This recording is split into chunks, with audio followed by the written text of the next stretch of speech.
exclusive webinar on the admission and visa process in Australia, Canada, and US. So I can see a lot of students joining. So let me give 2 more minutes for them to join. So meanwhile, let me check my audio. So if I'm audible, do drop in yes in the chat box. And speaking about the chat box is where we're going to interact. So if you have any questions, queries, doubts, and everything, you can drop it in the chat box, okay? And if you're facing any difficulties also, you can just let me know in the chat box itself. Madras and IIM Ahmedabad. So we give us end-to-end personalized solutions for students as well as working professionals, starting from the test preparation SAT, GRE, TOEFL, and IELTS. So next we give admission counseling for bachelor's, master's, and doctorate degrees for higher experts, and we also help you on the last minute assistance also, matching you up with the education loan providers, courier services, and forex, students insurance, and lot more. So next, let's see that Galvanize brand is built by popular products and services, starting from our mobile apps. So we have a mobile apps for GRE, SAT, and MOCAP, so which is available in Play Store and iStore. So which is actually free, and we have users from 195 plus countries, okay, and we have crossed more than 1 million organic downloads, and this is actually free. You can just have a look at it after the session. So next we have synchronized online test preps. So we have it for GRE, IELTS, and TOEFL. So we have customers from 65 plus countries, and where you can see 20 percentile of enrollments, enrolled students or working professional have shown 20 percentiles of improvement in the actual test they have taken. So next we have the online admission counseling. So we have admission counseling for undergrads, masters, doctorate, and MBA degrees. And we have customers from 20 plus countries, and 99 percentile of them have received admits to 140 plus specialization across 16 plus countries. And yeah, so let me just explain about the workshop which is going to happen for the next 2 days, like today and tomorrow. So the day one, we are going to meet the experts on the benefits of studying in Australia, US, and Canada, universities requirement, visa process, job opportunities, and how you can grow your career, popular universities and courses. And each session we are going to have a Q&A with the experts. So on day two, which is tomorrow, we are going to have the admission process. We're going to have the admission process at 11 a.m. So in that admission process, you people have a bunch of dream universities in your mind, and so those people will be speaking about the timeline to apply the universities, shortlist the right universities according to your profile, tips to improve your profile, importance of the what important role of SOPs and LORs is playing in your admission process, and we have to talk about the visa process and documents required. At later 6 p.m., we'll be speaking about the standardized test. So we'll be giving an overview of GRE, IELTS, and the TOEFL test. So what is importance of taking these tests and the test patterns and everything. So what are the strategies you can crack those tests and everything. And next we're going to speak about the pre-departure requirements, which is very, very important, and most of the students are very clueless about it, right? So we'll be speaking about that, what are the funding, fund for your university fee. Then we'll be telling how you can secure the best loan providers for your profile, and we'll be helping you with finding the accommodation at an affordable price in the foreign country, like bank accounts to transfer your fund, forex, air tickets, and SIM cards, and your travel insurance, just many things. So we'll be speaking in detail with you, and you can just ask every day doubts to your experts on that day. Okay, and for all of you who have registered in this event, know about the contest, right? So there are some other things which you can add up points to your contest. So the participants who are attending each session, every section, we have 5 sessions. Today we have 3 sessions, and tomorrow we have 2 sessions. So 28th and 29th. So each session will be given 7 points, and totally you're going to get 35 points at the end of each session, end of all the sessions, 5 sessions. And after each session, will be given a set of questions based on what has happened in the session and everything. So if you you answer it correctly, you'll be given 8 points. So totally you'll be getting 72 points if you answer everything correctly in the 5 sections. So for those who don't know about the contest, I just dropped the link in the chat box, so you can just have a look at it. You can start now itself, okay? So, okay. And let us jump into the first session of the day, so which is destination of Australia. We'll be speaking about the admission and the visa process in it. So we have Minal ma'am. So ma'am is a country expert, so who holds an 8+ years of experience in this industry.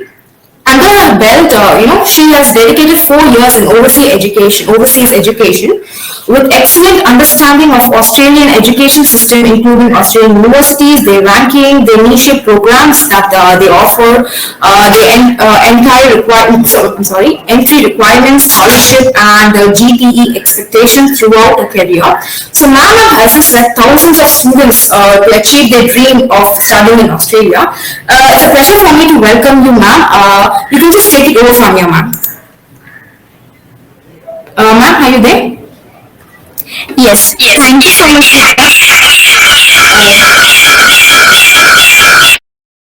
I'm sorry, your voice is actually echoing.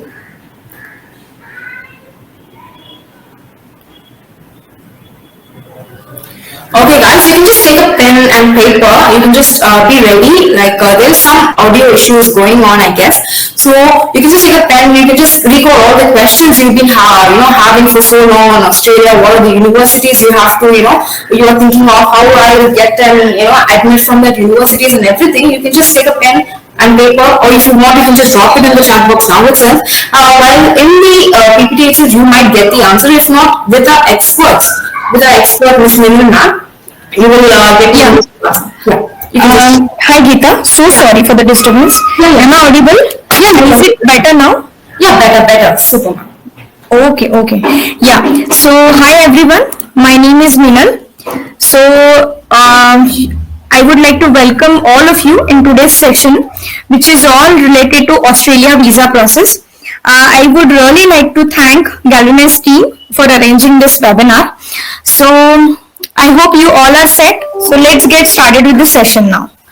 Okay, so now I think most of you all have already completed your bachelor's degree and would like to opt for master's program in Australia.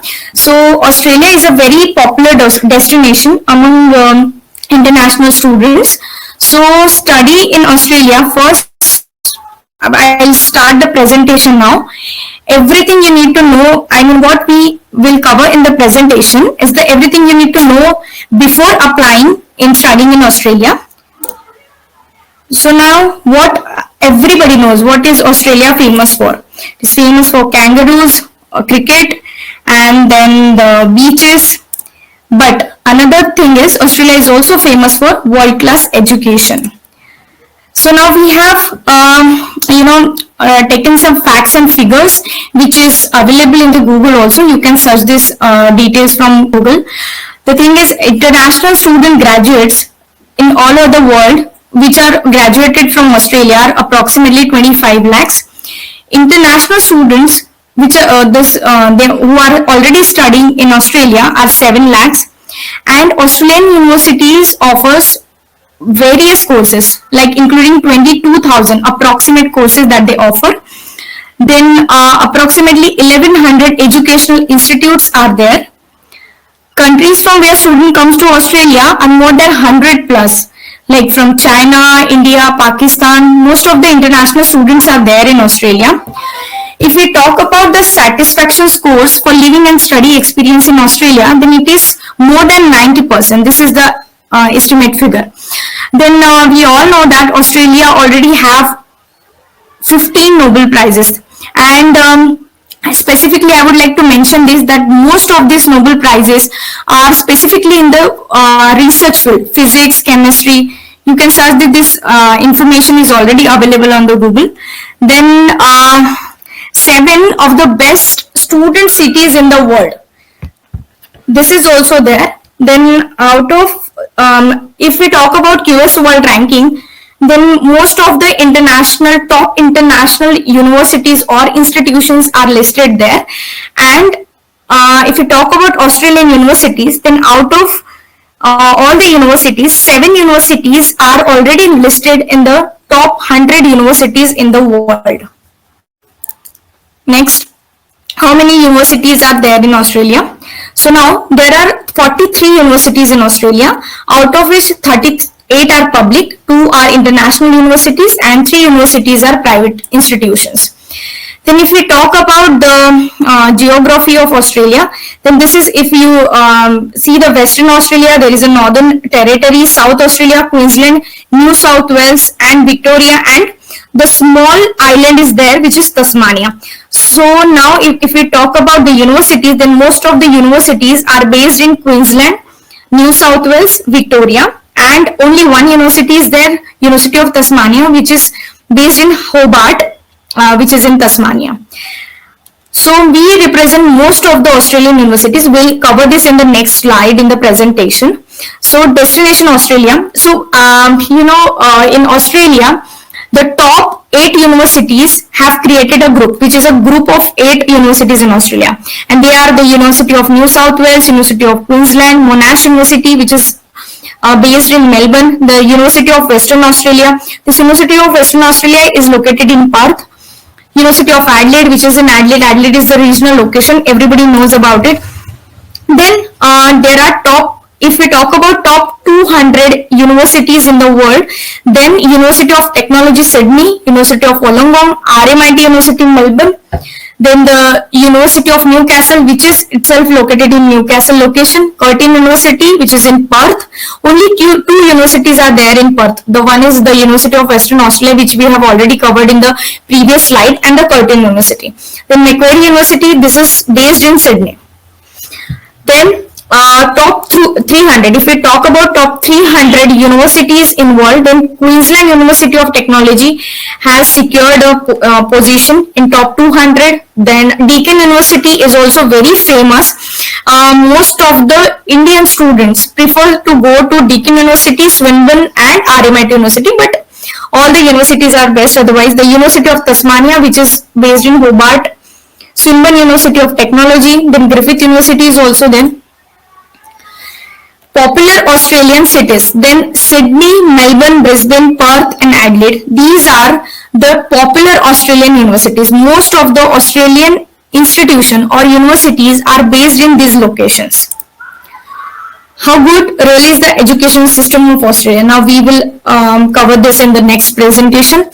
So the thing is, if we talk compared to other countries, or even if we compare it with India, Australian education system is a good because they offer all the program, most of the programs in 3 intakes, like February, July and November. Only nursing program or medical program or psychology related program are being offered only in February intake. Otherwise, Australian institutions offer 3 intakes, Feb, July and November. So the course structure, it generally includes core and elective units. So you will have leverage to choose your core units and elective unit, and then you can customize your program according to that. Then semester and trimester pattern is also available. In one semester, 12 weeks. Generally, what they do in 1 year, they deliver 2 semesters, and each semester is of 12 weeks and 8 subjects. Duration depends according to the name of the program. For example, if student is applying for bachelor's level, and if it is Bachelor of Information Technology or Health Science, then it would be 3 years of program. And if it is engineering, then they also offer the 4 years of program. And if student is applying for master's level, then generally it is 2 years. And if it is master by research, then it will be 2 years and more. Then study discipline. Australian universities offer the programs in almost in all the disciplines, like business and management, computer science and information technology, engineering, project management, architecture, media and communication. MBBS and nursing programs are also available. Then biotechnology, biomedical science, education and teaching, accounting, almost all the programs are there. But if we talk about master's program, then it becomes a little difficult for Indian student to get an admission for health related program, but otherwise accounting, IT, business programs, all programs are available. International, now we talk about international ranking of Australian universities. Generally, these are the platform like QS World Ranking, Times Higher Education Ranking, and academic ranking of world universities, through which we can check the ranking of the universities. And actually, ranking of the university is completely based on the academic reputation of that particular university, the employer reputation of a particular university, and the faculty or the student ratio, citation per faculty, international faculty ratio. I mean, if we talk about Australia, then they don't have faculty which is only from Australia. They do have international faculty also. Some are from India, some are from China, and from neighboring countries. And international student ratio. Australian universities are famous for international students. International ranking of Australian universities. So if we talk about the overall, three types of ranking are there. Now if we talk about the overall ranking, engineering and technology, then computer science and IT, then 1 to 100. Am I audible to you now? Can somebody text me in the chat section? Yes, ma'am, you're audible. Okay. So accreditation of Australian universities. So most of the programs have accreditation, which really helps when student gets graduated from that particular program. So Australian accreditation, specifically Australian accreditations are Australian Computer Society, Engineers Australia, CPA Australia. So Australian Computer Society is the accreditation which is specifically for information technology or cyber security related programs. Then Engineers Australia is the accreditation which is generally for most of the engineer programs in Australia, and most of the Australian institutions have Engineers Australia accreditation for their engineering program. CPA Australia is the accreditation which is specifically for the commerce related program or accounting related program, and most of the Australian institutions offer the program which have accreditation. Then global accreditation, AACSB, EQUIS and AMBA, these are the global accreditation, and most of the management, some of the management programs which is being offered by Australian universities also have this global accreditation. So now destination, if we talk about the entry requirement, then if student is applying, if you are applying for UG program, then the general requirement is 60 to 90% for direct bachelor's level. Now Australian universities have flexible entry requirement. If you are not directly eligible for bachelor's level, then you can apply through pathway also. Like for example, in the first year you can take an admission into diploma program, and which will lead to second year of bachelor's level. And if we talk about the entry requirement for postgraduate programs, then it is approximately 50% to 75%. And it depends on the university through which you have completed. I'm talking about the Indian institution. The Indian institution from which you have completed your bachelor's degree, it depends upon the level of that university. But it is generally 50 to 70%. And also it depends on the program. Then the English language requirement. So now most of them, all the Australian universities except IELTS, PT and TOEFL, and the general requirement for master's program is overall 6.5 with no module less than 6. If we talk about teaching program or psychology related program, then it is generally the higher as compared to this, which is overall 7 with no module less than 7, or 7 with 7 in each band. And if we talk about the PT requirement, then generally it is overall 58 with no module less than 50. 6 with 6 and 6 with 5.5 is generally for bachelor's program. Then scholarship. Australian universities are also famous for scholarship that they offer. There are scholarships such as merit-based scholarship or country-based scholarship and bursaries. So in some universities, if you are directly eligible, if you are meeting the minimum entry requirement of the university, then you may get scholarship.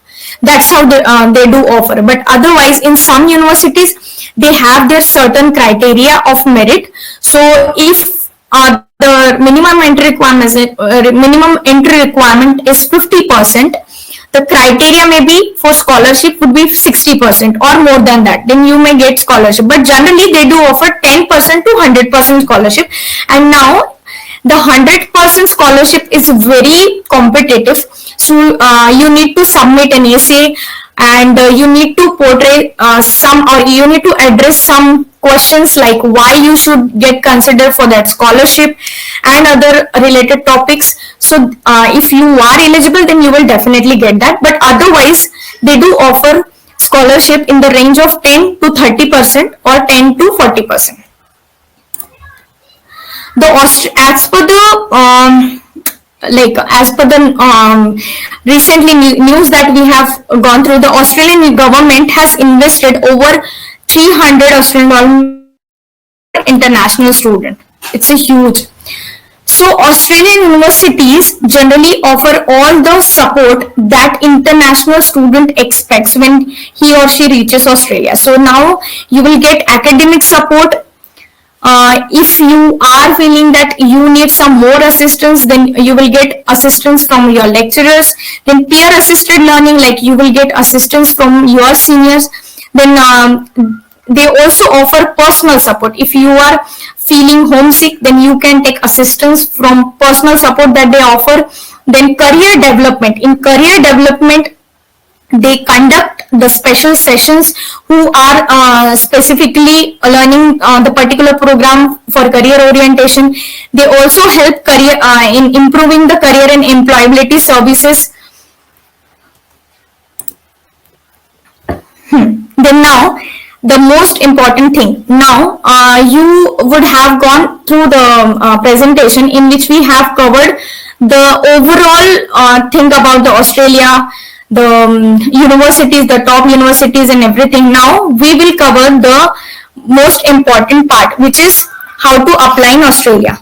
So now when you will decide that you need to apply to Australia, first thing that you have to do is, depending on your previous qualification, shortlist the program and then shortlist the universities that you want to apply. Then you need to submit your application. Submitting an application means that you need to submit the complete set of documents. For example, the academic documents, your IELTS scorecard, that is, even if you don't have your English language requirement, you can apply in Australia at initial stage. So you will get conditional offer letter, and after that, once you will get your English language scorecard, you can submit that to the university for unconditional offer letter. So after receiving, the third step is receiving an offer letter. So as I have already mentioned, the two types of offer letter would be there, the conditional one or the unconditional one. If your offer letter is unconditional, then nothing to be worried about. You need to share your financial document for further process. And if your offer letter is conditional, it means that some document needs to be submitted to the university. For example, the academic document or the English language scorecard. So once you will share that, then university will share unconditional offer letter with you. So now in Australia, the norms are little different. Before you cannot make the payment until and unless you haven't received the financial approval from university. So whatever the financial provision that you have, even if you are applying for an education loan or if you have savings or FD in your sponsor's account, you need to submit all those documents with us. We will verify them. We will share those documents to university. University will assess those documents and will share financial approval to you. So once you get financial approval, which is fee payment approval, you will be able to make the payment to the university. So once you will make the payment to university, university will share ECOE, which is electronic confirmation of enrollment. This is the most important document without which you cannot lose the visa. So once you will get this document, you will be able to initiate your visa process. So which is also called as offer acceptance and COE process. Then once you will get your COE, you can arrange your medicals. We'll share the HAP-ID letter. We'll assist you for this process. Don't worry about it. Just you need to work on your SOP, which is statement of purpose. This is a very important document. You need to work on that. and then we will apply your visa. You need to get your medicals done through the panel physician. We will share that link also with you, and that's it. You're good to go. You will get your grant and you can travel to Australia. This is the overall process. So now we will talk about the advantages that you will get when you will apply to Australia. So you will get global recognized qualification because all the Australian universities are offering the programs, or we will recruit you into the universities which are globally recognized and their qualifications are also globally recognized. Then uncompromising quality assurance. Australia is definitely famous for the quality of education that they offer. Then the part-time job opportunities. So if we talk about Australia, then there are multiple part-time job opportunities available. It definitely depends on the location that you will be studying. The wages will depend on the location that you will be studying. Then post-study work visa up to 5 years. So now, for post-COVID, Australian High Commission or Department of Home Affairs have changed their norms, and previously it was 2 to 4 years, but now the post-study work visa duration is up to 5 years.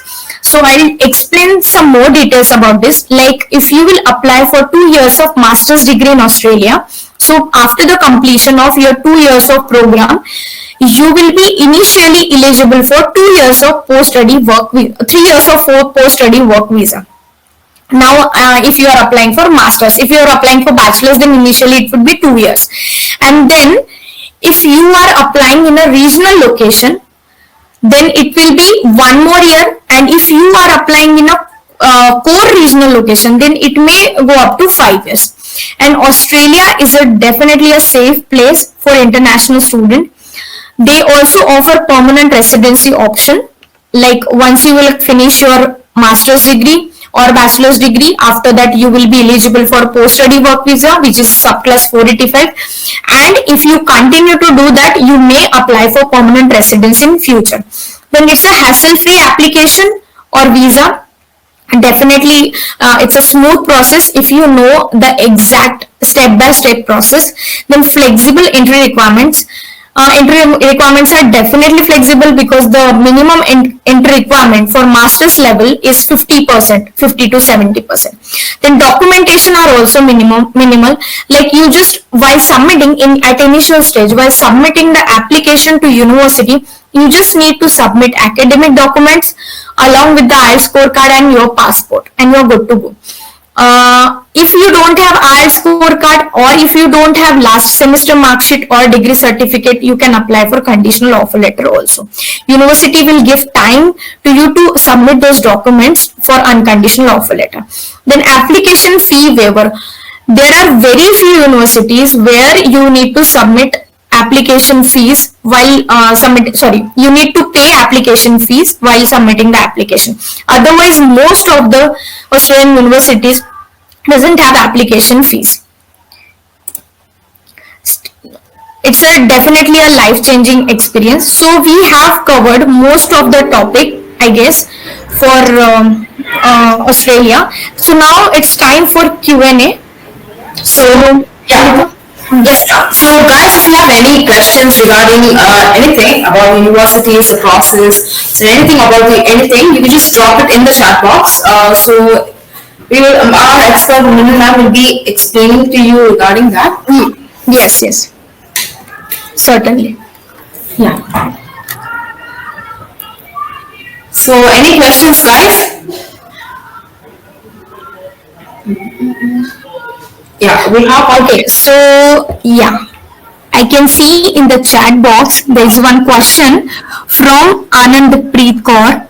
Do you handle requests from PhD holders? They could want to apply for teaching or postdoc employment, for instance. Okay, good question. So Anand Preet, actually we do assist PhD cases also. The thing is this, the process is little different in Australia. Initially, you need to submit your proposal. You need to apply by yourself to university. You need to submit your proposal in which you want to do research. Then they will check, they will assess your documents along with your research proposal. Then they will assign a supervisor to you. And if you will be assigned with supervisor, if you get confirmation from that supervisor and university that your research proposal has been accepted, then you can come back to us with that email. Then we will submit your application to university and initiate the PhD process. It is quite lengthy if we talk about PhD process, but yeah, we will definitely help you in that. Next question is from Mehak Rani. Same, can we also apply for PhD? Yes, you can apply for PhD program. Process is a little different. We will definitely discuss it. If you want to discuss it through Geeta, then we can do that. But otherwise, initially, I would just like to mention that you need to submit your research proposal to the university. Once you will get response from them, just take that email, come to us along with your academic documents, we'll process. Next question is from Karanveer Singh. How many years does student receive?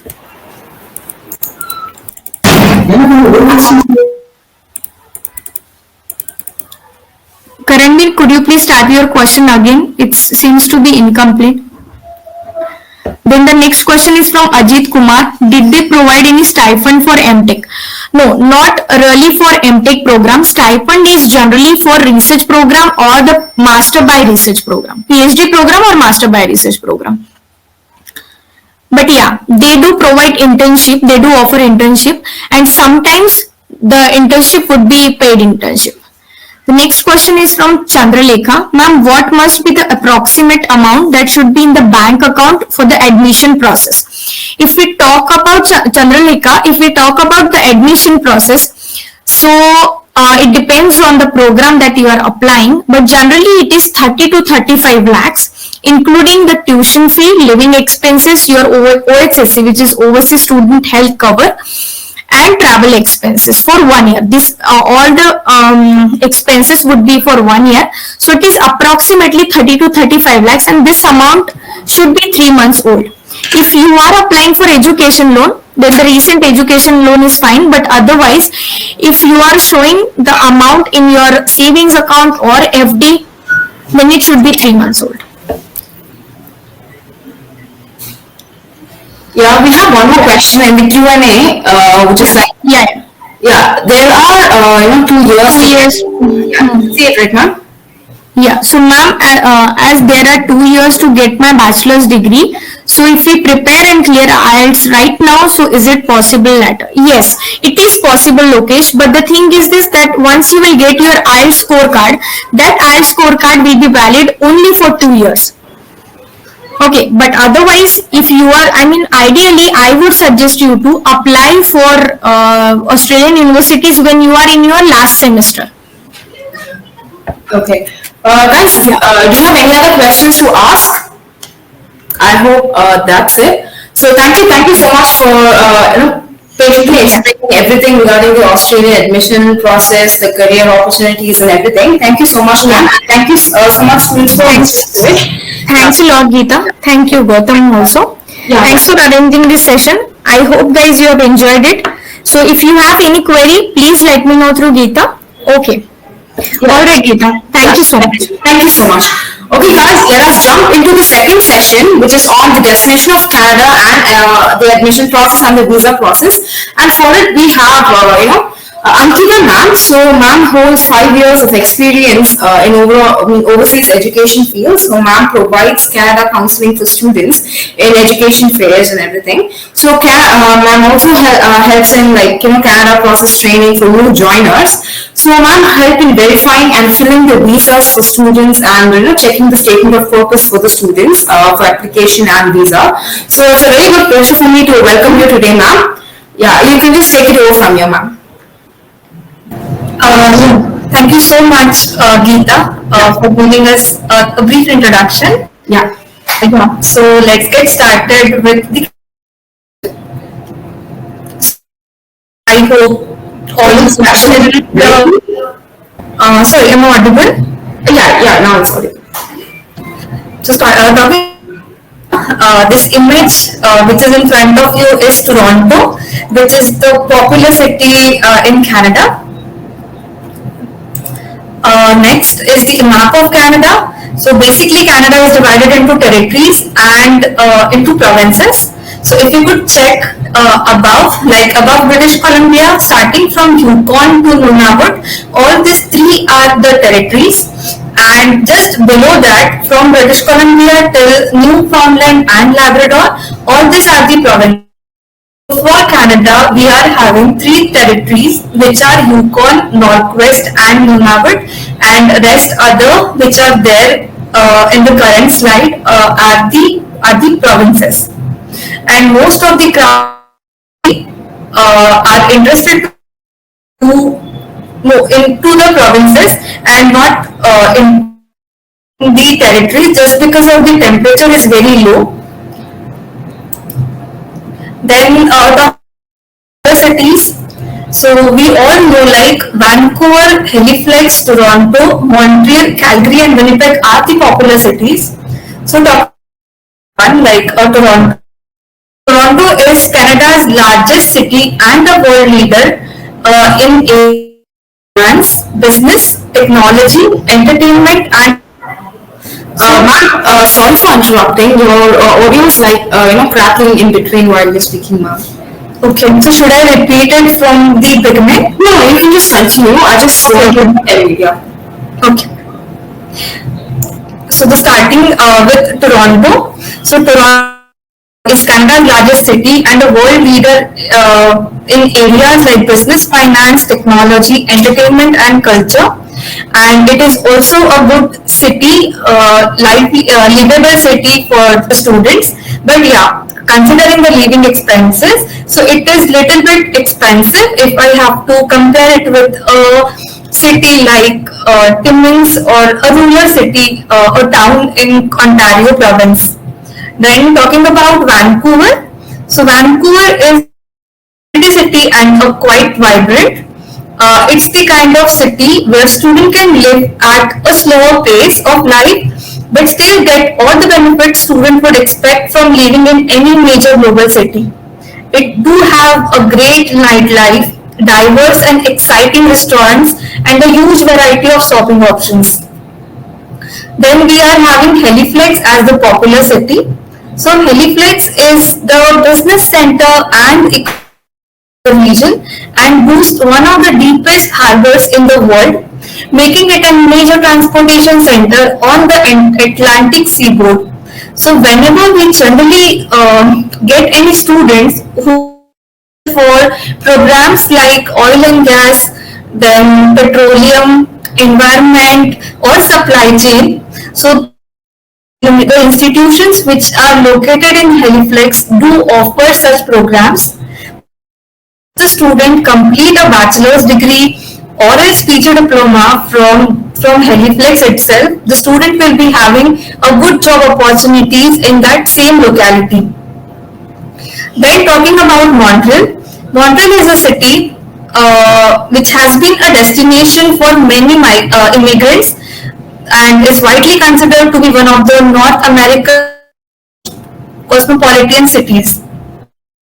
We are having Calgary. So Calgary city proximity to the beautiful foothills and the Rocky Mountains, and Calgary is also known for it. And Calgary was ranked the world's third most livable city by Economist Intelligence Unit 2022. Then last but not the least, we are having Winnipeg as the popular city. So Winnipeg is the gateway to the west. It's a railway and transportation diversified economy. This multicultural city hosts numerous annual festivals, including Winnipeg Folk Festival, Jazz Winnipeg Festival, and so on. Then about Canada. Canada is the second largest country in the world, and the area of 99 lakh square kilometers with a population of around 36 million. Before talking about the culture, I have a quick poll for Canada which I want to run. Geeta, are you there?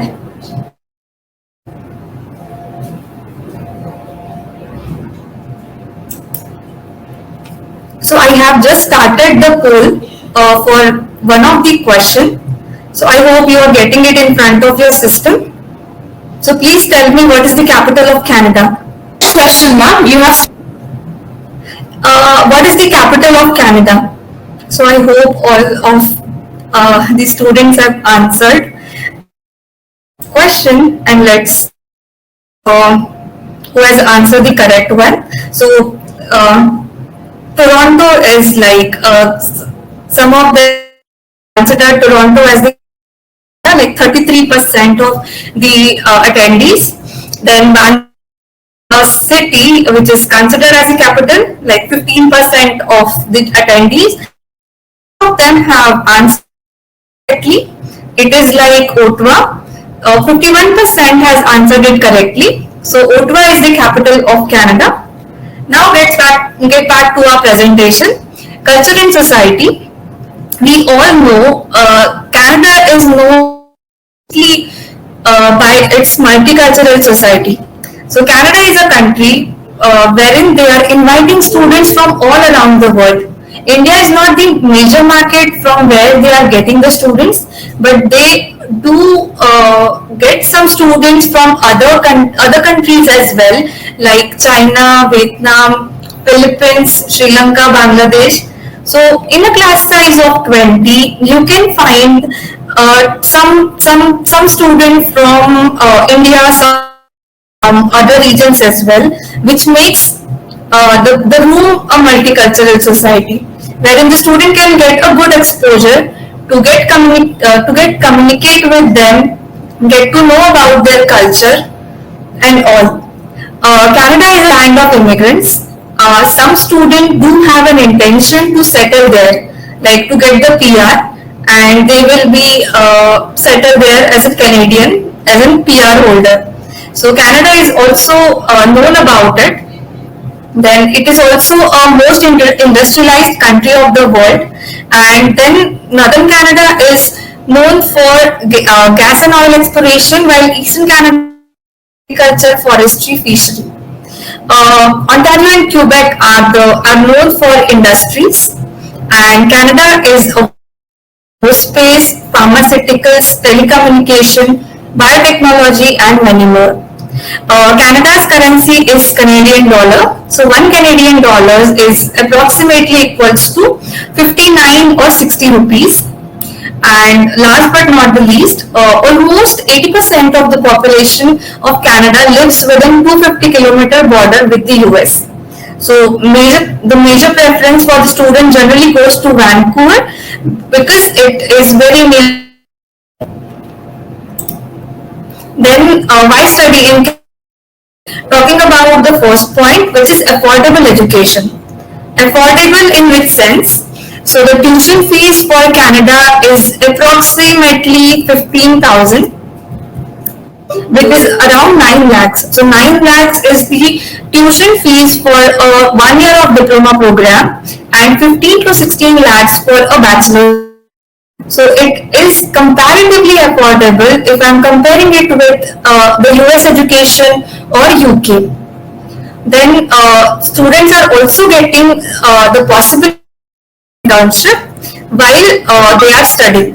So whenever for a program wherein they are having the cooperative education in their course of study, so they will be having a complete semester wherein that semester the student will have to do job which we can consider internship.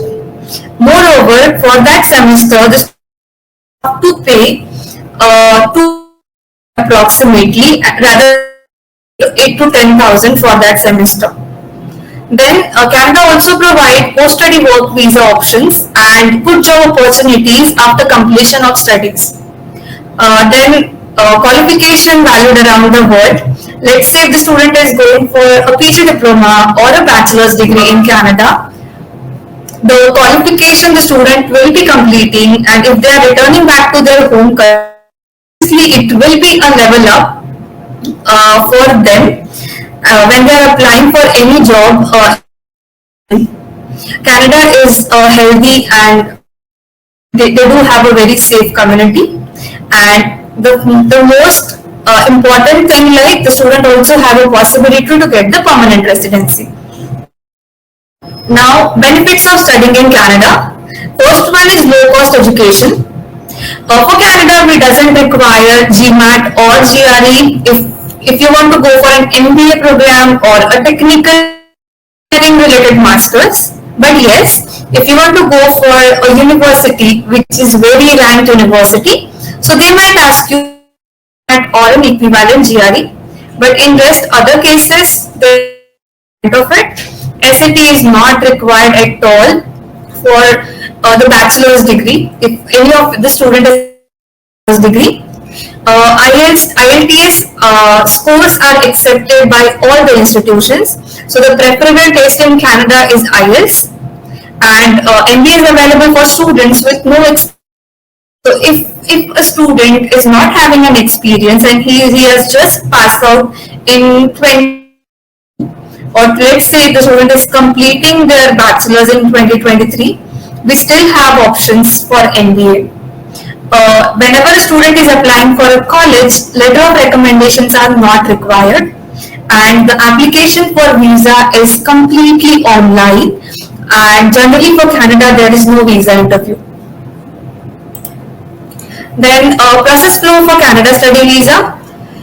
Whenever a student is interested to go for Canada, I will always recommend prepare your English proficiency test, because Canada is a country wherein institution doesn't accept the application those students who are appearing for the English proficiency test. So it's better that the student should take the IELTS academic, because IELTS academic is the test which is for the study category, and if the student is taking IELTS, it is for the immigration purpose. One more IELTS is there, which is IELTS UKVI. So that IELTS is just for the UK admissions and not for Canada.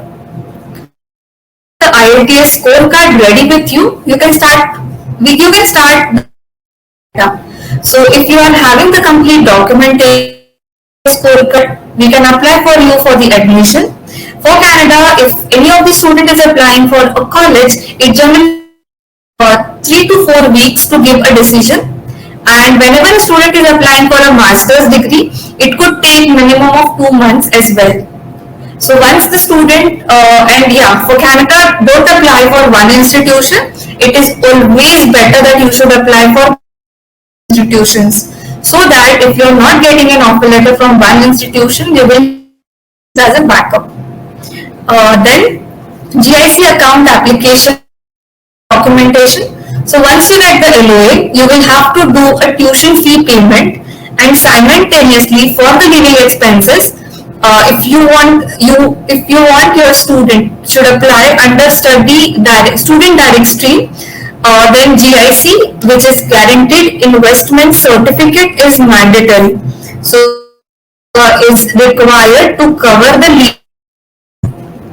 So once they do the fees as well as the GIC amount, the student will have to go for the medicals and then visa filing.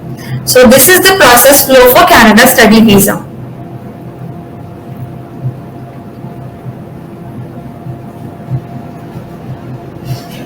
Then before starting with the education system in Canada, I just wanted to start one more poll. So what is the currency of Canada? I hope everyone will answer it correctly.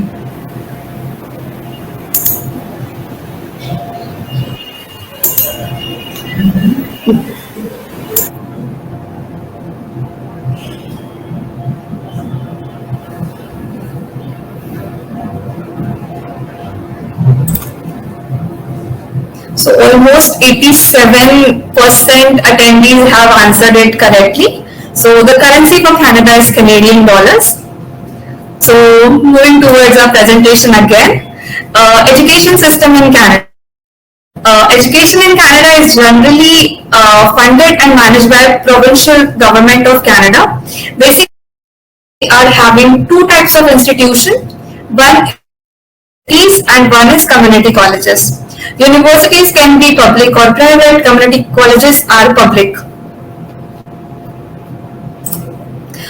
Then programs offered in. So talking about the university generally offer bachelor's, master's and PhD program. Masters and PhD programs are only available at university. I know university you might find some undergraduate diploma or PhD diploma, but that are some of the exceptions. Colleges. So colleges offer undergraduate diploma programs, advanced diploma program, degree, university transfer programs, and PG diplomas, graduate certificate, post-bachelorate diploma. These are the same credentials. So the student will have to apply for the PG diploma program after completion of their. Then categorization of qualification. So for doctoral or PhD, the program duration is 2 to 5 years. It is 2 years, and in some cases it could be 1 year as well. PG diploma or graduate certificate, so it is 1 or 2 years, and bachelor's it is 4 years. In some universities they do offer 3 years of bachelor's, and in some universities they do offer 5 years of bachelor's. So 5 years of bachelor's is offered in universities, and 5 years of bachelor is when the student has applied for a program having a co-op. So the co-op is for a complete year, and UG diploma is generally 2 years, and if it is a 3 years program then it is an advanced diploma. Then we are having universities. So Canada has 3 universities which are in the top 50 world ranking, which are University of Toronto, McGill University and University of British Columbia, and there are more than universities which appears in the top 300 universities in world ranking, which are mentioned in the country. Then we have popular courses. So for Canada, the popular programs which are offered are like in media communication, pharmacy, business management, IT and hospitality and tourism, engineering and education and teaching, and health. So programs which are popular courses in Canada. Then cost of study in Canada, basically when a student is going for a college or a diploma program, it generally takes 14 to 15 lakhs per annum. And for a university, if the student is going for a degree program, it takes generally 16 to 18 lakhs per annum. Then intakes. Mainly we are having September and January. So in September and January, almost all the programs are offered, and May is the minor, and the programs which are offered in May are limited. Then entry criteria. So whenever a student wants to go for a master's degree, they need a 16 years of full-time education, which means a bachelor's degree, and the minimum percentage required 5% and above in bachelor's. Diploma it is 15 years, like 3 years of degree is okay, and 50 to 55% is the minimum requirement. Then bachelor's 10 plus 2, like grade 12 with 60%, and undergraduate it is similar like grade 12, but the percentage requirement is lesser, it is 50 to 55.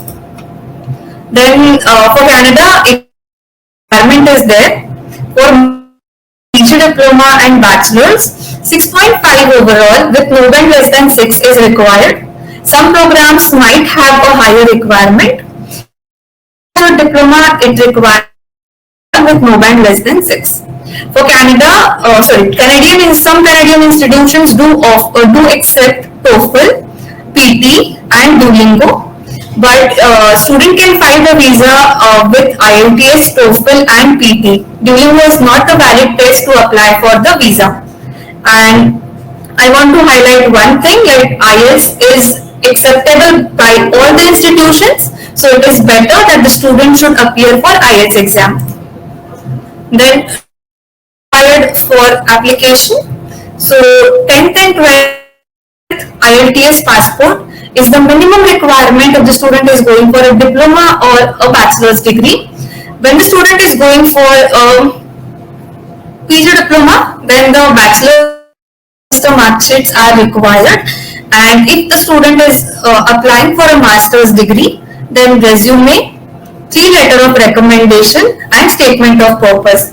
So these are some additional documents which are required.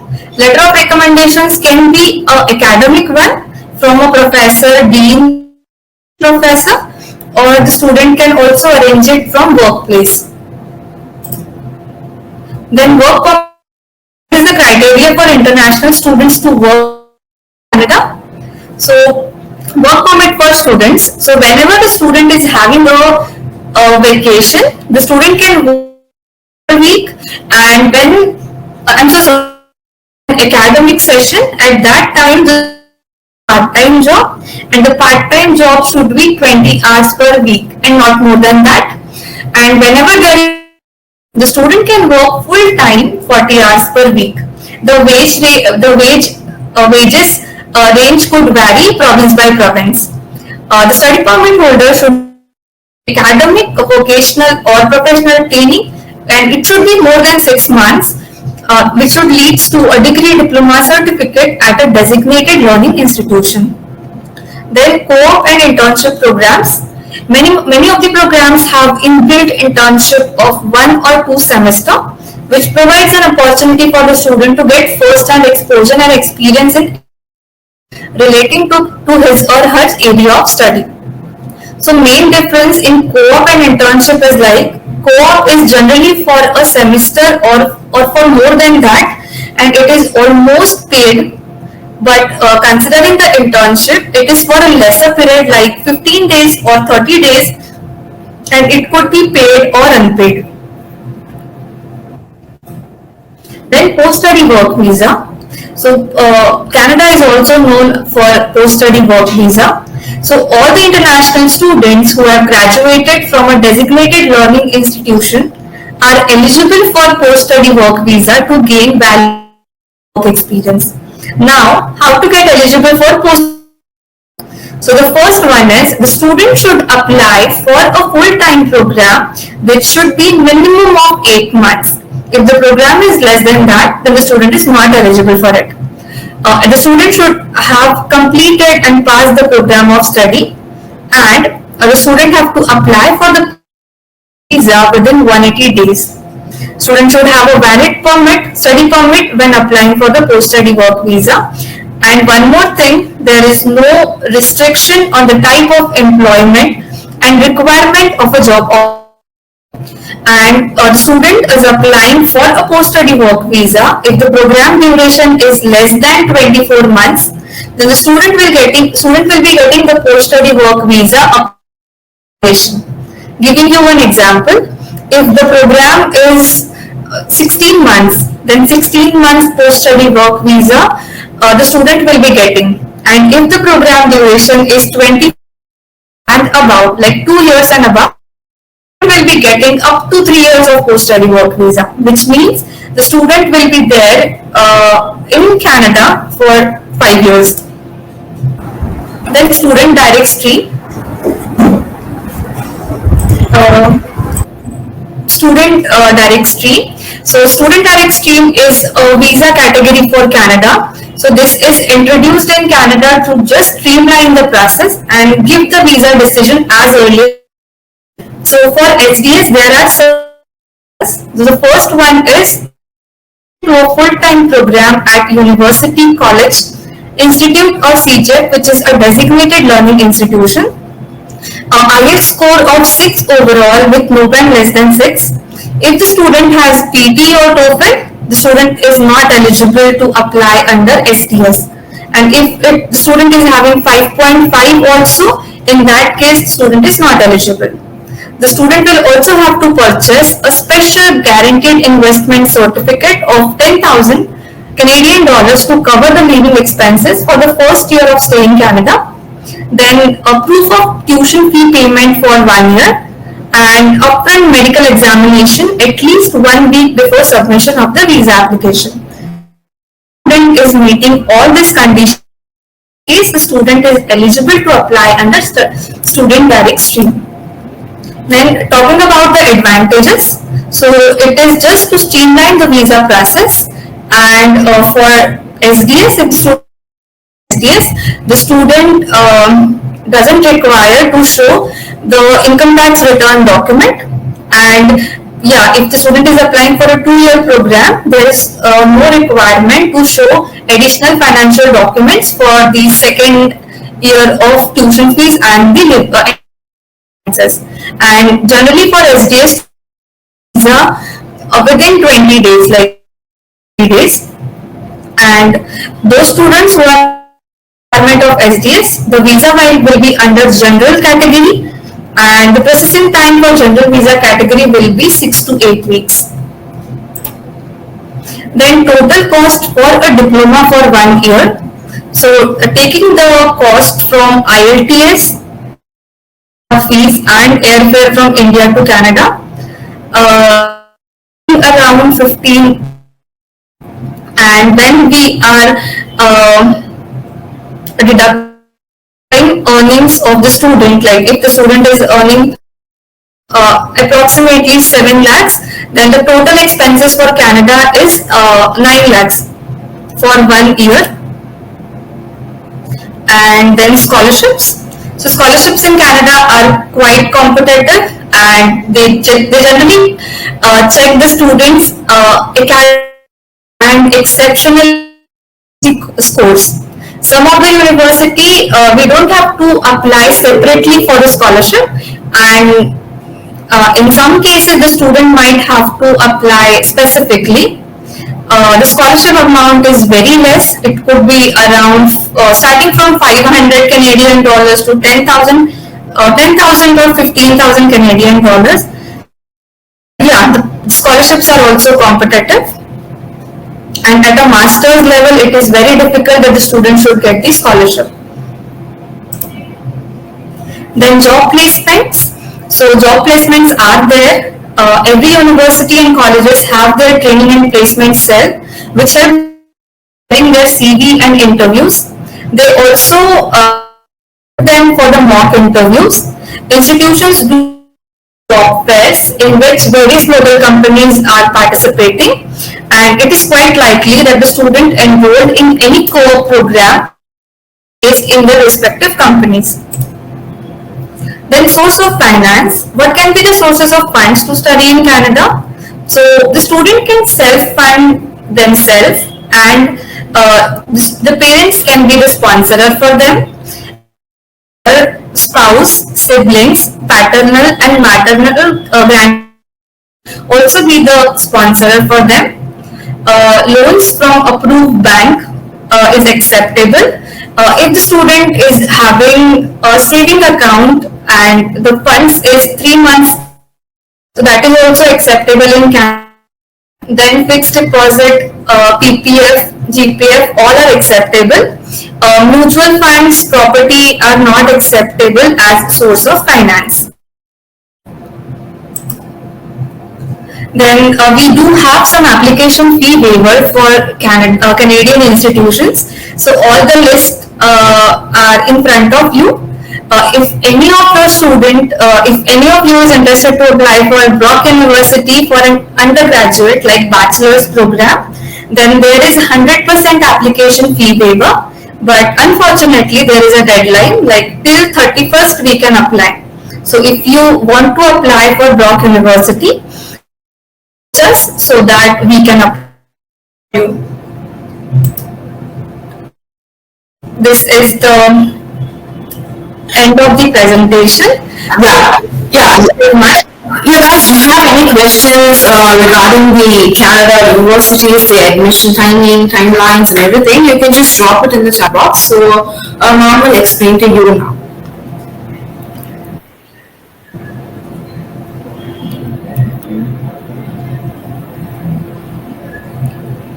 Guys, do you have any questions? I hope there is no questions. I guess students have got all the answers to the slides itself. So thank you so much, Mom. Like, yeah, one questions we have. Like entry requirements for PhD. We are much doing into PhD because whenever we are getting any student for PhD, the student should have completed a bachelor's degree and a master's degree, and then the student goes to the university, like the Canadian university, to get the supervisor approval, and then we can generally. But getting a supervisor approval in Canada is difficult. So generally, we recommend student to apply for the master's degree in a position.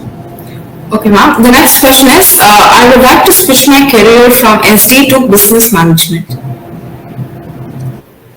Sorry, can you please repeat the question? Like, I would like to switch my career from SD to business management. Do the student is having any work experience? If yes, then we can apply for some management program. Yeah. Okay. The next question is, what is the criteria to get a scholarship while studying? Yeah, let's say if any student is looking for a scholarship, then at an entrance level, the student is applying for a bachelor's degree, they might get the scholarship. But for a diploma program, graduate certificate, or for a master's, so the student will have to initially get an admission, pay the deposit, go in Canada, and then if the student is having a good GPA in their first and second semester, then they can apply for the scholarship. But the amount would be very less. Frankly, would be very less. Okay, ma'am. The next question is, for PR, which is better, PG or masters? If the student is going for a PG diploma, I will recommend that the student should go in a province which is less populated and the student PR. But if the student doesn't bother about the budget and there is no constraint about the finance, in that case, I will recommend to go for a master's degree because the points are high if I have to compare it with a PG diploma. Okay, ma'am. The next is, will it affect when applying for a visa from SDE to MBA? Sorry, I'm not able to understand the question. Like, will it affect when applying for visa from SDE to MBA? Geeta, can you elaborate the question? The thing is, when he is going to change from SDE to MBA, will it affect his, visa process somehow? No, ideally it is not, because whenever a student is going, I think management related master, correct? Yeah. A student having a background in engineering can also apply for an MBA, and we do have received visas for such student. So whenever a student is having a different background in their bachelor's but interested to go for an MBA, the visa success rate is good. But it's better that the student should have some experience, like 1 year or 1 or 2 years in a management field. Okay, now the next one is, are Indian masters accepted for PhD? Indian masters accepted for PhD? Yes, it is.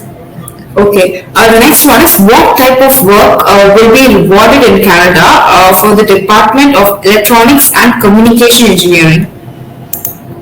Electronics and telecommunication, it's mostly into computers, like into networking side, wireless. So that side, the student can look for the work experience. Okay, ma'am. In masters in chemical engineering, good in Canada is masters. In chemical engineering, good in Canada. There are very less options. If the student wants to go for a master's in engineering, for chemical engineering, they do have a wide area. They can go for a petroleum related master's, or they can go for a master's in oil and gas, as well as in environmental. So these are the options look for. Okay. And I think the next one is, what type of work will be, same one, for Department of Aerospace Engineering? something into an administrative level in that specific domain. Okay, okay, ma'am. The next one is what will be total fee for 2 years masters program? 2 years of masters. Yeah. So basically, if I'm calculating 20 lakhs as the, sorry, 20,000 Canadian dollars as the 1 year tuition fees. So 12 lakhs is the approximate 1 year fees. So 12, it's like 24. Okay. 24 lakhs would be the tuition cost for the 2 years. Hello? Yes, Ma'am, your voice is cracking actually a little bit. I'm saying like 24 lakhs will be the would be the tuition fees for 2 years, and 12 lakhs would be the 2 years living expenses. Okay, fine. Let's move on to the last question. Like comparing to other cities and countries, how you are saying that Canada is best option for the job opportunities? If you know, like in the month of October, they have just a limitation of jobs because in Canada they don't have that much of labor, and they have removed the barrier of the time hours per week. So if a student is going for any program in Canada, and they do have a success rate of 96%, 97%. So most of the students are getting the job after completion of their credential. Like if they are going for a diploma, if they are going for a graduate certificate, they are getting placed. So talking about the job opportunities, so the students are like they are getting the jobs. Okay, fine, ma'am. Thank you so much for clearly explaining for the students regarding the admission process, the job opportunities, and everything. Thank you so much, and I hope this session is very informative for the students as well. So thank you so much, ma'am. We move on to the next session, which is on the destination of US, the admission and the visa process. So with us we have Akshay sir, so who's graduated in BE in mechanical engineering from GH Raisoni College of Engineering. So sir has an 8+ years of experience in overseas education, and he has helped many students to achieve their dreams. So sir has provided end-to-end support for the students from shortlisting of university till the visa process, and sir have conducted many virtual fairs, providing knowledge to the trainings to the staffs and our partners, the supporting team with their queries, and he has been acting as a bridge between the students and the universities. So thank you so much sir for being here, and you can just take it over from here, sir. So thank you, Pavitra, for the lovely introduction, and very good evening to all the students. I hope my voice is very loud and clear and you are able to see the screen really quick. Yeah, yes sir. Perfect, okay. So destination USA. So I think a lot of students first dream of destination to study abroad is USA. So today we'll be having all the detailed things like why exactly the US is one of the best universities holder. Apart from that, what job perspectives are there. I will talk a bit about the process, about just brief about entry requirements, what are the documents required in US processing. Apart from that, towards the end, I will take all the questions. So if any student have any doubt, we'll just cover it at the last. Okay, so we'll just begin it up. So why USA? So basically it is said that US is the host to any of the profile that you have. Be it you have some heavy backlogs, be it you have low tuition fees budget, be it your academic percentage are a bit low. If you want good scholarship opportunity, if you are a brilliant student, you are expecting a lot of scholarship opportunities to be there, so yes. Apart from that, if you do not want to give GRE or GMAT at master's level, or if you are an undergraduate student, so if you do not want to go into the hustle of SAT or ACT, so yes, US is an option. Most of the students come up to me and says, sir, I am from a BCA background, BBA background, BSc background even, so can I fulfill my dream in USA? So yes, you can. A 3 years bachelor's is very well hosted in USA. Apart from that, if your English score is a bit less, if you scored a bit less in IELTS, TOEFL, even for PT or Duolingo, so yes, USA can be your dream destination still, no issues. Last but not the least, if you want any location specific universities in USA out of the 50 states, yes, US can be giving you options for all the states, no issues. Okay. So as I said earlier, US brings down options for all the profiles, so not a problem at all. Scope of recruitment for the international students, we'll just brush up through some of the job opportunities, okay, in this slide. So almost 170 students, Indian students to be specific, enrolled in 2021, okay, so that is a huge number. Apart from that, 18% of the international students studying in USA currently are from India, okay, so that is a very good percentage ratio. 41% of international students who went for courses like science, technology or engineering and mathematics, which is also called as STEM degree. Now students, the basic thing, the basic importance of this enrolling to these type of courses is that you get a post-study work visa of 3 years, okay. If you are going for any course apart from this STEM category, so you will get a post-study work visa of 1 year. So 41% of international students with awareness have applied to STEM category course so that they have a better opportunity for their post-study work visa. Okay. 20% of rise we have been noticing in the number of application in the year 21-22. Okay. So 20% hike from the last year, that was from 2021. Which shows that significant growth of 44% increase in the US application has only been observed from Indian market. So it shows that students nowadays are looking US as their primary and significant option. Apart from that, I saw some of the students asking for job opportunities. So US, out of the total global MNCs of 2,190, is having an origin for 790 global MNCs. So it covers approximately 1/3 of all the global MNCs that are in US. Okay, so that is a huge number. Also, 607 active unicorn companies, which is showing exponential potential for the job market. Okay, so international students are very well welcome for the job opportunities in US. Okay. Some of the insights, okay, about the US placements again. So while STEM and business courses have always been a top-notch product for US, students mostly want to study for STEM courses or engineering courses, but yes, some of the courses have shown an exponential growth in Indian market as well, like Masters of Information Systems, which is called as MIS, Business Analytics, Project Management, etc. Okay, so these courses have shown a significant increase in the number of applications as well.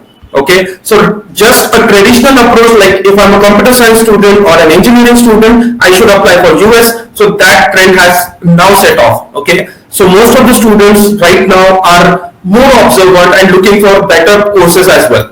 Okay, according to one survey done by WES, okay, over 52% of international students said that the opportunity to gain work experience out of their home country was their main motive of study abroad in US. Okay, as we have discussed in our previous slide, so unicorn companies, 7 active unicorn companies, then host to almost 600 plus global MNCs. So it shows a very potential market and where the student can actually see for a good job employment. So as per the study, as you can see, 52% of students who were going for US studies, job was their primary motive. Okay, so the number of students for India planning their higher education in foreign universities, of course, continues to rise even during COVID-19 pandemic. Okay, according to a survey, 62% of students from the states were eager on studying abroad out of a sample taken out of 30,000 students. So that is a huge number, guys. Okay. So source for this information is of course Open Doors, SlideShare, US News, Quora, Pi News and Google. Okay. So these were some insights on the US placements, US job markets. Now we will shift our demographics towards in terms of applications. So as you can see, in the year 21-22, the application increased by almost 500% as in comparison to the year 2021. So this is an exponential growth or a huge growth or spike of applications that we have seen for US market. Since the time Biden coming into the picture, so these applications which were restrained due to COVID or due to Mr. Trump, but now that effect is not there, and definitely you can see a good visa success rate which led into higher spikes in the number of applications. We have also seen a significant growth of 160% from 22-23 as well, rather than comparing to 21-22. Okay, so the market is increasing continuously, showing again an exponential trend or trend towards the US. Okay, so some of the popular courses, as you can see in masters, if you are going for masters, so mostly as usual computer science, IT and artificial intelligence being the first preferred choice of the students. So almost 34% of the students went for this course.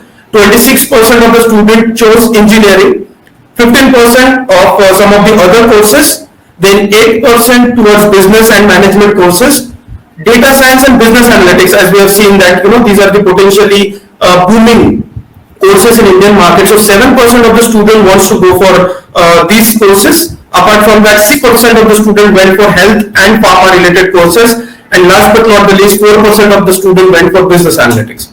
Okay. So again, computer science, engineering, business management, data, health pharma or business analytics, anything you want, US can be an option for you.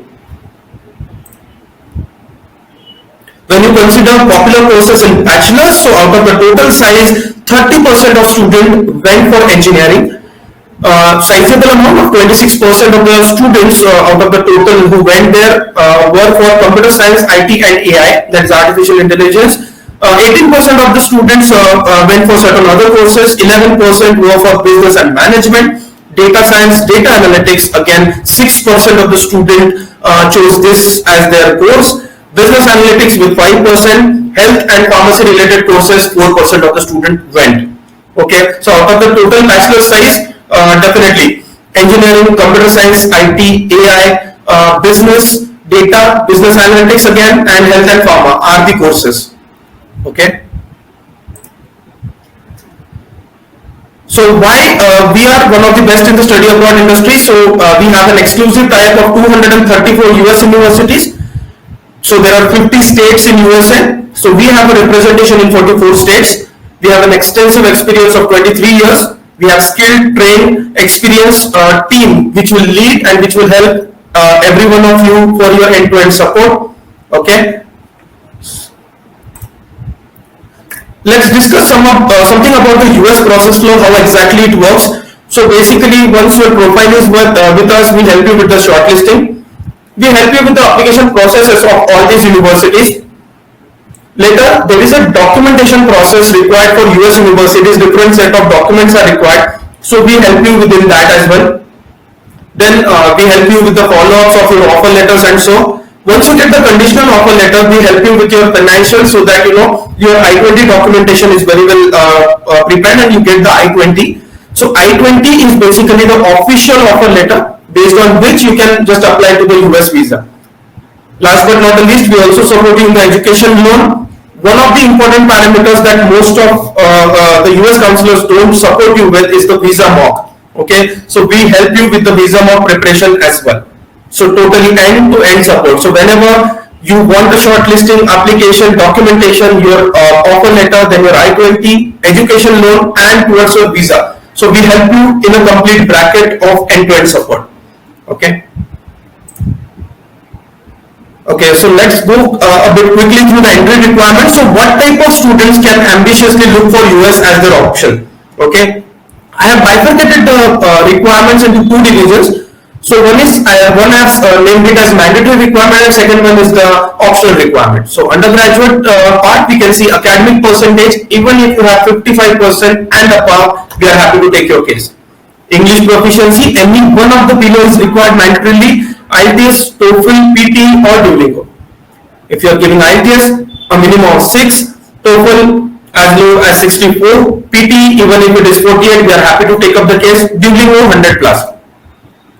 Optional requirement, if you are aiming and wanting to go for certain higher end universities, then SAT or ACT is required. Simultaneously to this, for graduate, again, mandatory requirements, academic percentage, anything above 56% and above, we are happy to help you. English proficiency, again, IELTS, TOEFL, PT or Duolingo, any one of them is required. IELTS, if you are going for, can be 6, TOEFL, minimum of 71, PT 50 and above is a good score that we can consider. Duolingo, if you are giving, it's 120 plus. If you are looking for certain ambitious university, only then and then only we will require GRE or GMAT scores. Okay. So basically these are some of the mandatory requirements that we talked about, some of the optional requirements that we talked about if you want to go for higher end universities only. Okay. Let's talk something about your documents. What are the documents and which documents are to be submitted if you are looking US as your preferred choice of country. Okay, so if you are going for an undergraduate, so basically, or your bachelor's degree rather, so standard 9th, 10th, 11th and 12th mark sheet is required. If you are currently studying into your 12th, no issues. We will accept a predictive mark sheet as well. That will do. If you are from an IB board, you can send your official score reports to the universities directly. We will help you with the official's email address for the university. Okay, resume. LORs, again, not required by all the universities. It depends on what kind of university that you are applying for. SOP or essay, again, not required by all the universities, but yes, if you are looking for certain ranked or ambitious universities, so yes. SAT, again, as we discussed, these are not the mandatory requirements, only and only if you are going for high rank universities. Very high rank, I should say. Okay. English proficiency and passport. So these are the only documents that we will require from your end if you are applying for a bachelor's degree. Simultaneous to this, if you are going for a master's degree, SOP, I will consider this document as the most important one because it should not be plagiarized at any moment. Okay. SOP is determinant not only for your admission but also for your scholarship opportunities as well. Okay, so US basically gives you a lot of scholarship for undergraduate, but for masters you really have to be documented properly. Okay, so your document should speak actually. Okay, statement of purpose is one good document which should not be plagiarized and it should be up to the mark for getting you the admit and scholarship as well.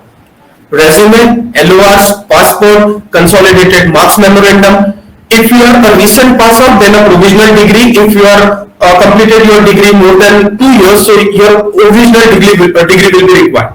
Okay, individual mark sheets, transcripts including your backlog clearing mark sheets will be required.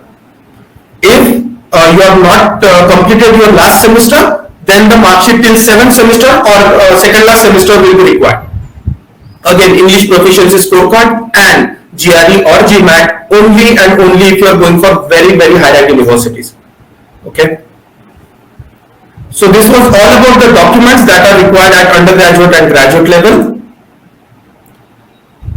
Okay, so I will just name off some of the universities which are very well known and are the most preferred universities by the students in India. Okay, so New Jersey Institute of Technology, Arizona State University, University of North Texas at Denton, Savannah College, University of Alabama at Birmingham, University of Arizona, Florida Tech, University at Albany, which is also known as Sunny Albany, Missouri University of Science and Technology, University of New Haven, Wright State University, Northwest Missouri State University, California State University East Bay, UC Denver, University of Cincinnati, George Mason University. So these are some of the names which most of the students want to or looking forward to apply for. Okay, so I just wanted to highlight some of the universities, but as I said, we are tied up with almost 230 plus universities for US, so our portfolio is entirely diverse.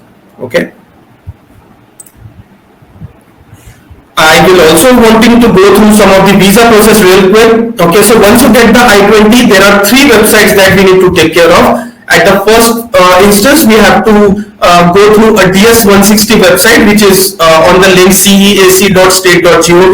It is basically a website, where a long 22-page form has to be filled by the student. So various basic details of you are asked. Once you submit it, you have to go on the next stage, which is USTravelsDocs.com. Here you need to schedule your 2 appointments. As I want to highlight you guys that in US there are 2 different visa dates that you have to book.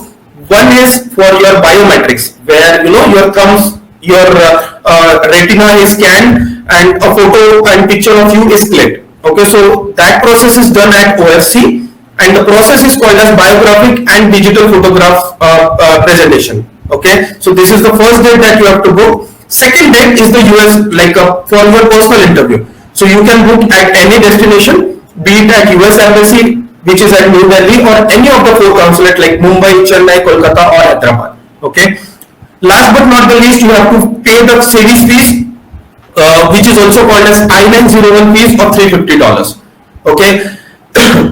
So first, DS-160 of 22 page form, you just have to fill it. Then you have to book 2 visa dates, paying $160. One is for biometric and second is for your personal interview. Last but not the least, you have to pay the series fees of $350. So this is how the visa process is done. Okay. Sponsors and acceptable funds. So a lot of students ask me the question like, what are the finances that you will require? What are finances you want us to show? So any balance in your saving accounts, be it your public, private or LIC bank, is acceptable. Balance in the form of your saving account, monthly income scheme, recurring deposits in post office is accepted.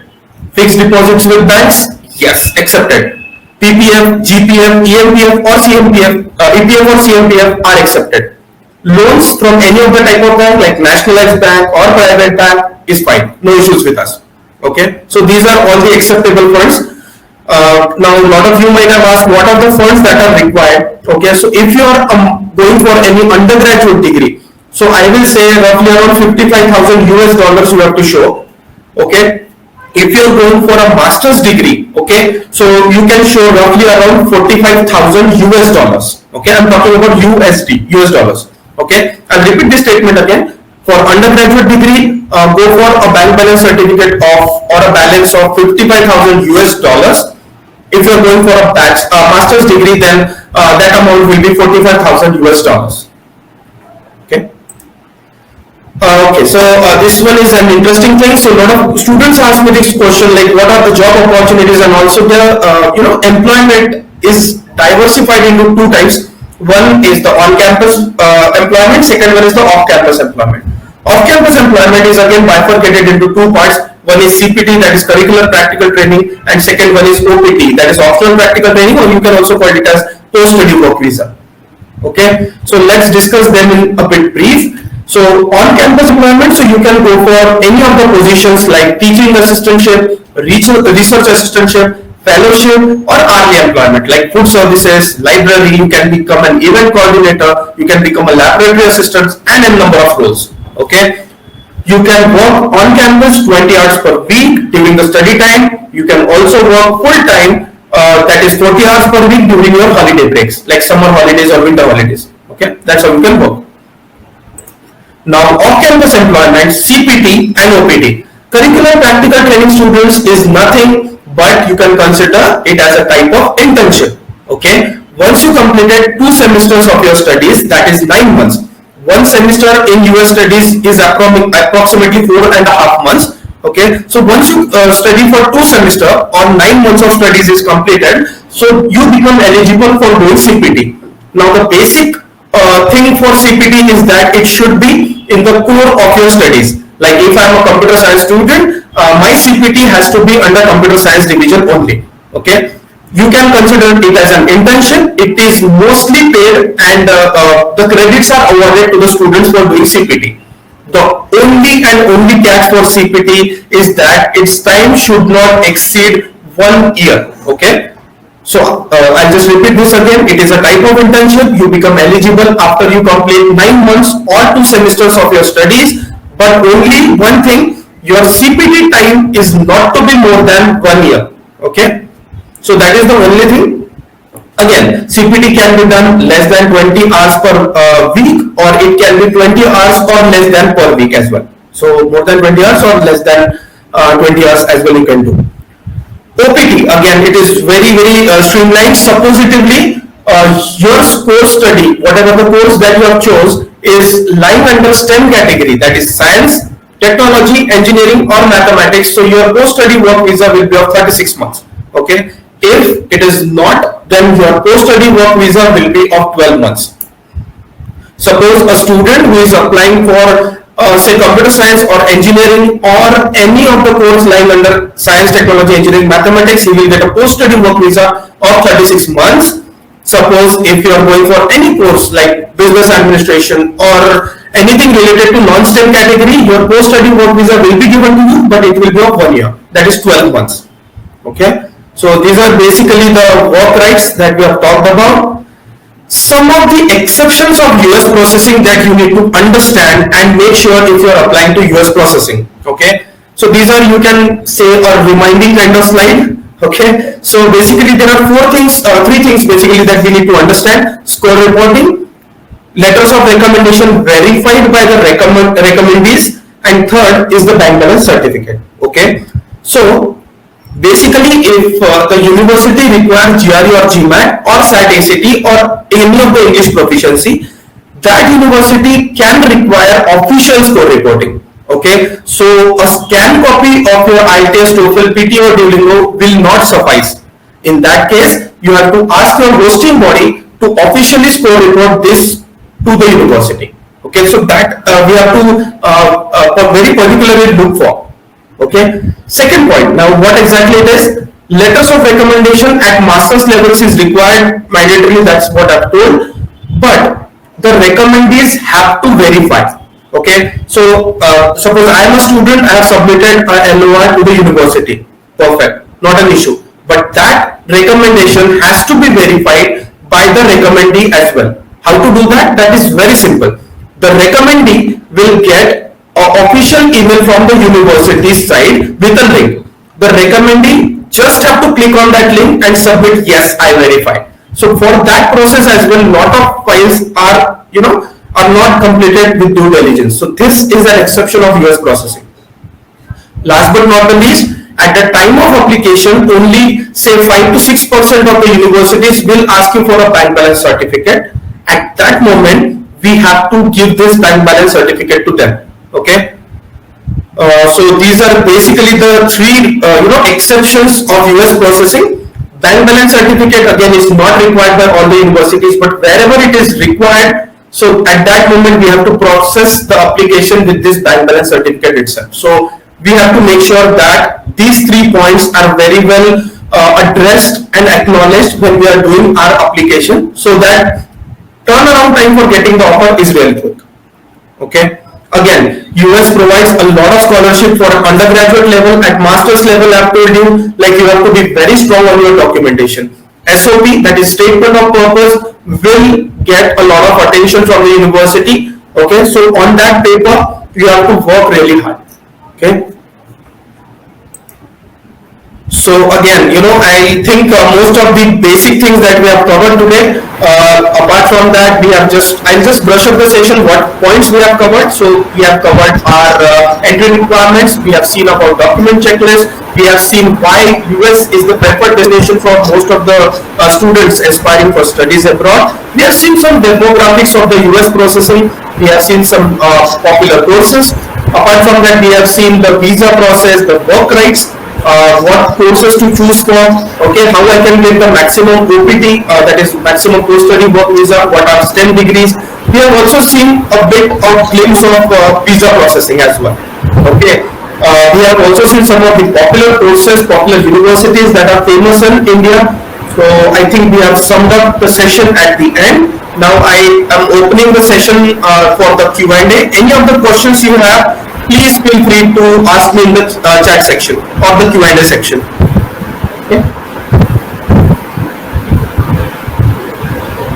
Okay, so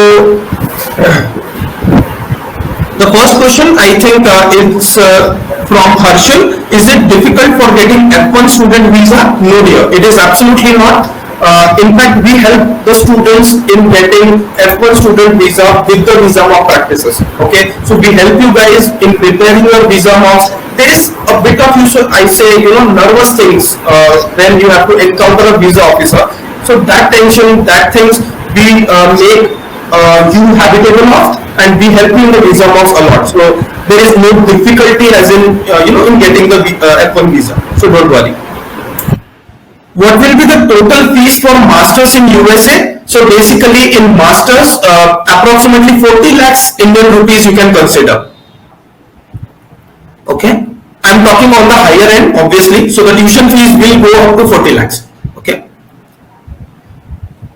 Next question by Archita is what are the application procedure for PhD? What are scores required for English proficiency? See, we do not work for PhDs as such, but yes, out of the box, if you ask me, Akshay, what exactly is the English proficiency score good for PhD? I would say 7 with no band less than 6.5 will get you a short admit. Nagula has asked, do you have an MIT connection? See, again, Nagula, I would like to say not every student is meant for MIT. Again, I would address this question like, are you ready for mass learning? Okay, because at MIT or any other big schools, okay, these which are known for their business and so courses, so there the capacity of the class is almost 300, 350, maybe up to 400 students. So are you ready? Are you that type of student who is ready to attend a mass thing? Okay, because most of the Indian students are limited to a class size of 50 to 60 students. That's what I have been encountering to the students with. When they go on this mass level, right guys, so it becomes difficult for them.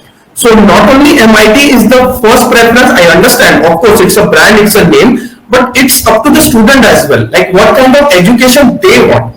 Okay, so whatever the names I took, again MIT is not a connection with us, but yes, again I would like to cut and break that ice there, like what kind of student are you? You have to analyze first yourself. Okay, so if you are a mass learner, that is fine, you can target for MIT, not an issue. But yes, if you are not, and if you are looking for a considerable university which offers you 3-time job placements, which gives you a good scope in your future, okay, so that's how it works. Okay. Mr. Bali has asked, is tuition fees different for different courses in masters? So yes, it is correct. If yes, what is the fees for chemical engineering related courses? I would like to say on a broader level, it will be roughly landing you towards the 40 lakhs budget. Okay. Some universities can be as low as 25 to 30 lakhs as well. But yes, I'm talking on the higher budget. Okay, so in between, I almost say to the students like 35 to 40 lakhs will be your budget if you are considering masters. But yes, the returns that you get while applying to US is really good. Okay, so that one factor you can't deny. I hope that suffices. Mr. Pawan has asked minimum bank balance certificate for PhD applications. Again, I would like to say, Mr. Pawan, we do not work for PhD applications, but yes, out of the box, again, if you ask me, PhDs are mostly scholarship based. Okay, so I have seen students who have went for 100% of scholarship. Okay, so just the cost of living 5 to 10 lakhs.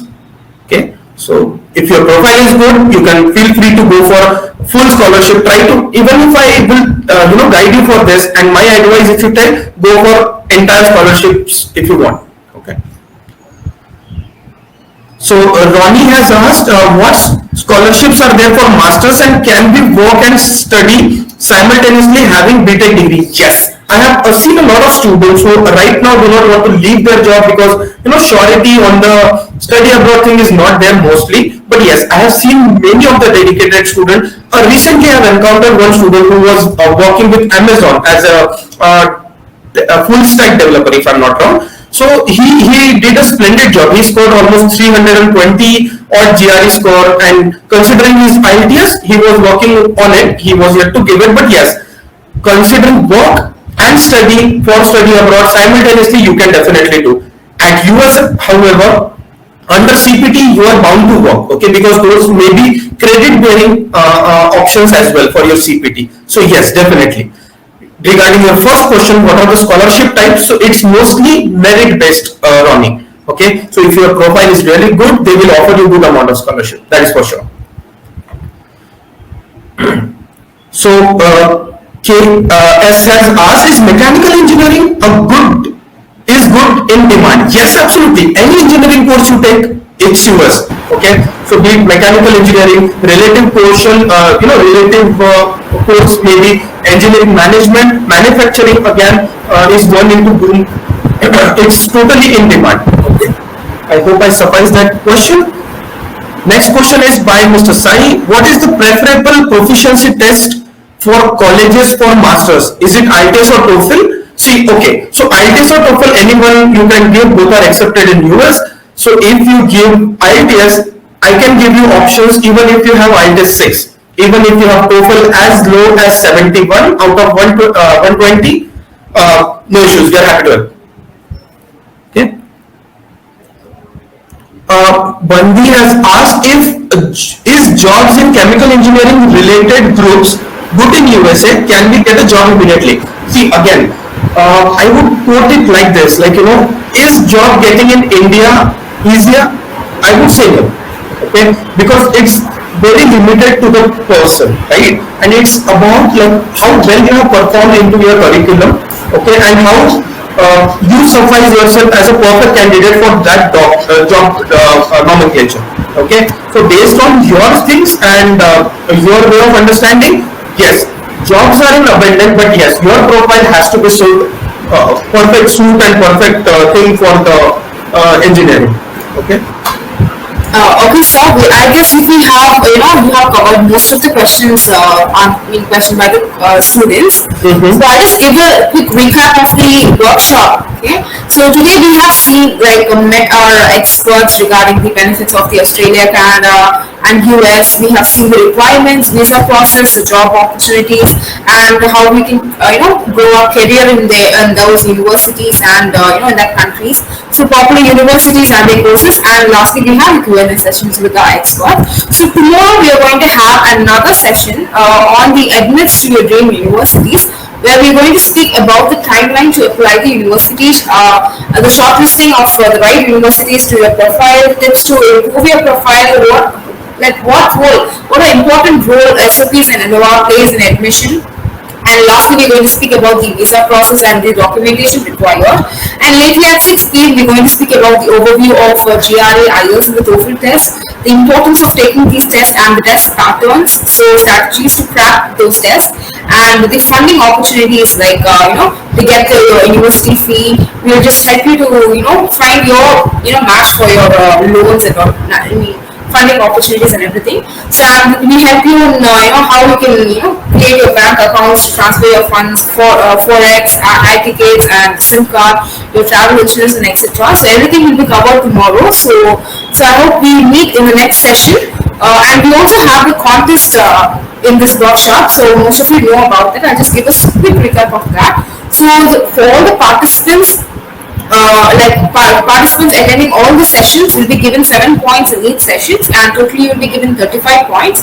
And after each session, you will be given questions to your mail.